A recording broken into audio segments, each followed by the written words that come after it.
नमस्कार दोस्तों, मैं हूं शिखा जायसवाल। हरियाणा में कांग्रेस को मिली हार ने सिर्फ पार्टी के हाथ से राज्य ही नहीं छीना, बल्कि अब गठबंधन का साथ भी कांग्रेस के हाथ से फिसलता दिख रहा है। जैसे ही कांग्रेस चुनाव हारी, पार्टी ने तो सारा ठीक रहा, हमेशा की तरह ईवीएम पर फोड़ दिया। लेकिन इस बार साथी दलों ने ईवीएम को नहीं बल्कि कांग्रेस को ही आड़े हाथों ले लिया और कांग्रेस को उसकी कमियां गिनाने लगे। इस रिएक्शन से ये बात तो साफ है कि इस हार ने कांग्रेस का कद गठबंधन में छोटा कर दिया है। अब कांग्रेस शायद दूसरे राज्यों में सीटों को लेकर बार्गेनिंग की स्थिति में अब नहीं रहेगी, बल्कि उसे रीजनल पार्टियों के दबाव में काम करना पड़ेगा, क्योंकि आने वाले कुछ दिनों में महाराष्ट्र, झारखंड और दिल्ली में चुनाव होने वाले हैं, जहां कांग्रेस रीजनल पार्टियों के साथ गठबंधन में है।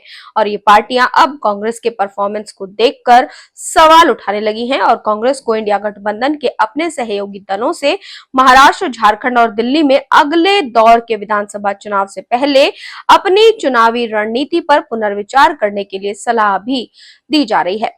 तो चलिए अब आपको बताते हैं कि किस दल ने कांग्रेस को लेकर क्या प्रतिक्रिया दी है। इंडिया गठबंधन में शामिल आम आदमी पार्टी के संयोजक अरविंद केजरीवाल ने कांग्रेस को सलाह देते हुए कहा कि चुनाव परिणामों का सबसे बड़ा सबक ये है कि चुनाव में कभी भी अति आत्मविश्वासी नहीं होना चाहिए। इस चुनाव का सबसे बड़ा सबक यही है कि किसी को भी चुनाव में अति आत्मविश्वास नहीं दिखाना चाहिए। उनका कहना है कि किसी भी चुनाव को हल्के में ना लिया जाए, हर चुनाव और हर सीट मुश्किल होती है। ये सलाह अरविंद केजरीवाल ने इनडायरेक्टली कांग्रेस को दी। तो वहीं शिवसेना यूबीटी नेता प्रियंका चतुर्वेदी ने कहा कि हरियाणा चुनाव के नतीजों का महाराष्ट्र में कोई असर नहीं पड़ेगा, जहां अगले महीने चुनाव होने की संभावना है। हालांकि उन्होंने ये बात पर जोर दिया कि कांग्रेस को अपनी चुनावी रणनीति पर फिर से विचार करना चाहिए, क्योंकि हरियाणा में बीजेपी के खिलाफ सीधी लड़ाई में कांग्रेस उम्मीदवारों से कमतर प्रदर्शन कर रही थी। उन्होंने ये भी कहा कि कांग्रेस की जहां भी बीजेपी से डायरेक्ट फाइट है, वहां कांग्रेस कमजोर पड़ रही है।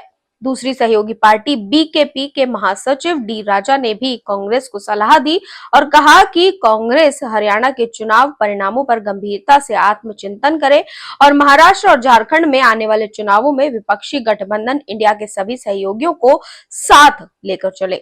गठबंधन के साथियों के ऐसे रिएक्शन पर कांग्रेस ने अपने सहयोगियों को गठबंधन धर्म की याद दिलाई और कहा कि लोकसभा चुनाव में महाराष्ट्र में वो सबसे बड़े दल के रूप में उभरी थी। गठबंधन का एक धर्म होता है, जो आपस की बात होती है वो एक दूसरे से बोली जाती है, मीडिया के माध्यम से बातें नहीं की जाती।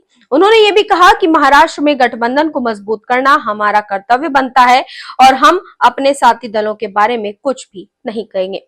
हालांकि कांग्रेस का जो रिएक्शन है वो पहले ही हरियाणा में मिली हार से बौखलाए हुए हैं, उनकी उम्मीदों पर पानी फिर गया। तो वहीं अब जिस तरह से गठबंधन साथियों के रिएक्शन आ रहे हैं, उसने भी कांग्रेस की परेशानी अब बढ़ा दी है। तो फिलहाल हरियाणा के चुनावी नतीजों पर और साथ ही इंडिया गठबंधन के साथी दलों का कांग्रेस पर रिएक्शन, इस पर आपकी क्या राय है, कमेंट बॉक्स में जरूर बताएं। साथ ही चैनल को सब्सक्राइब करना बिल्कुल न भूलें।